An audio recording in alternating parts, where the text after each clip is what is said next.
The thing that I'm thinking most about this year when I think about autism is where are the people or autistics, where are they in terms of themselves?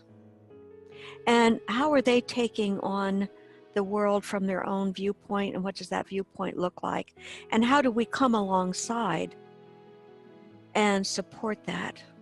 And how much, when is the support too much? When is it overcompensation? And when is it growth promoting support? So that's what I'm thinking about. Well, I think it's so wonderful you're thinking about that. And I think that's where we need to be. But the path to get people in that mindset, particularly where do they need support, and where is our support maybe offering to a disadvantage? Do you know what I mean? Yes. This is a topic of conversation that I've had over and over again for many years now. I could start with having an assistant in the classroom, because sometimes it is necessary.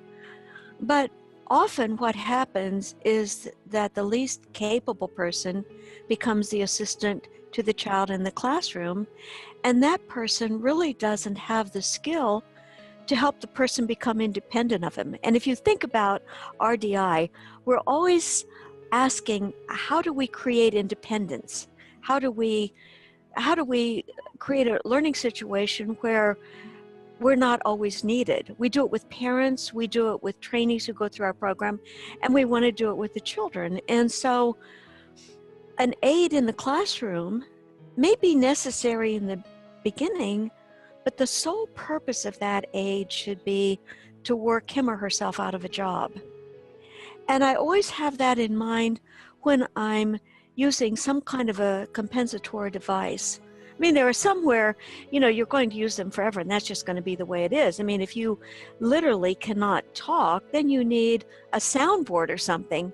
But for the most part, when we think about compensations, we're thinking about them not as long-term, but as temporary compensations. And I think even in the workplace, we should be thinking about that. If people are going into the workplace, somebody who has autism and is going to be there for a while.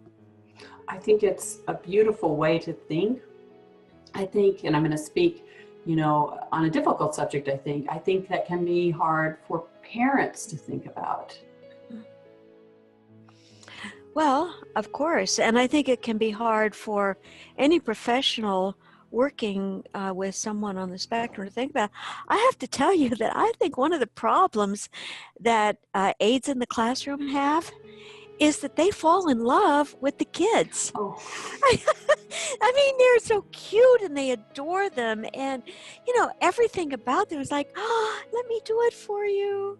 Oh, the teacher said, pick up your pencil. Here, pick up your pencil. Oh, you're so, so it's not. You're right. I know. Man, that just hit me. Yeah. And so for all of the wrong reasons, for all of the right reasons, they do the wrong thing. Yeah. And they're not thinking, you can think a child's cute and adore him, but you can also help him grow. And so the question should be, how do I help you know that the teacher is telling you to pick up your pencil and write your name without me saying it again? What are the steps in there for you? I think too, and I've thought about this like you for a number of years, I think too, it is well-meaning, but it's also, if I'm that person, it's my job. That's my job, is to be here with so-and-so. Mm-hmm. So I may not be thinking about, as you say so beautifully, working my way out of a job. Mm-hmm. You see? Yeah. And so the issue of training becomes really important, because I don't feel this is an area that we give enough thought to. How do we create independence, not dependence? And are we always focused on where a child's going to be at the age of 21? Or are we thinking about the spelling test? And, if you're thinking about the spelling test, you may not be giving enough thought to where the child's going to be at the age of 21. And what becomes really hard is that it's easier to work on a spelling test than it is to keep focused on independence as an adult. So not only does the aide have to be focused on that, so does the teacher. And so do we as professionals, because it's easy to get caught up. It's easy to get caught up in almost like some say, the busyness of the day to day. To start realizing that we don't start thinking of 21 at 19 and a half. Yeah. We start thinking of 21 really early. Yeah.